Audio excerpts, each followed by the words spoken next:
Doing a high fender conversion today, so that's going to end up there somewhere. So we're just going to do a custom bracket, mounts in behind the rectifier, get rid of the aftermarket indicators, move them back up to factory indicators, back up in the original position, and yeah, that way we get rid of all that wiring that's sitting down the bottom there.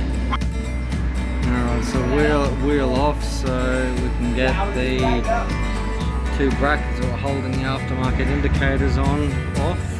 So that's that part done. So if you're having issues getting the axle to bite back in, go and loosen off the shock at the top here.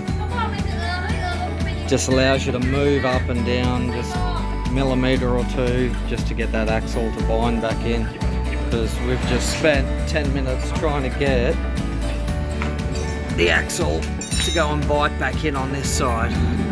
So yeah, just go and loosen off that top shock and that'll get that happening. We're getting that rectifier out of the way, so it's unscrewed. Just take your time with it. You know, a lot of Loctite used on that in the factory, so it takes a bit, so just be gentle.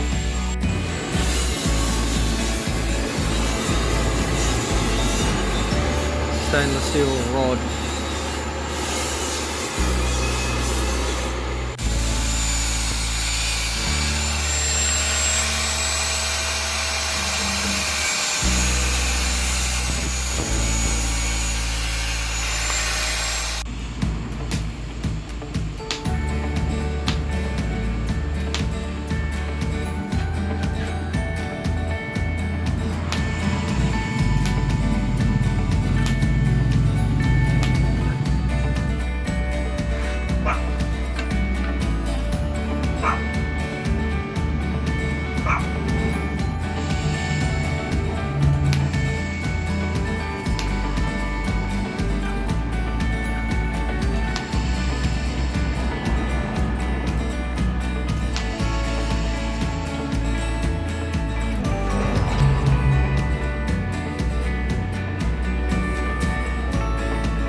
Tack welded.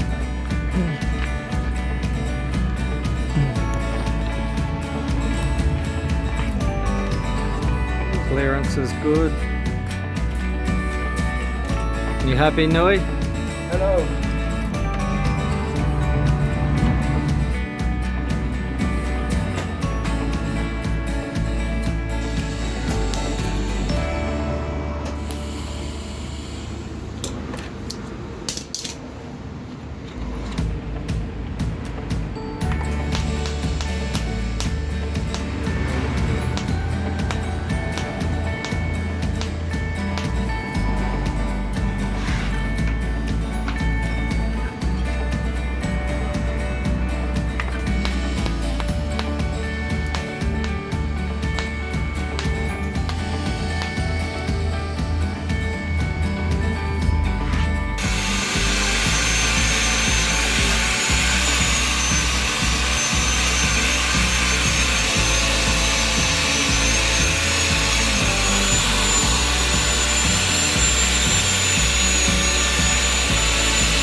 Finished, stainless steel, polished up.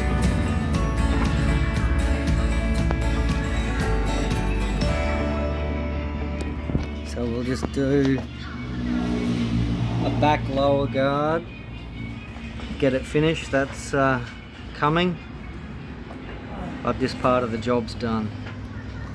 Came up well. Got us a good bit of clearance. Rectifier's still in original place, all using original hardware.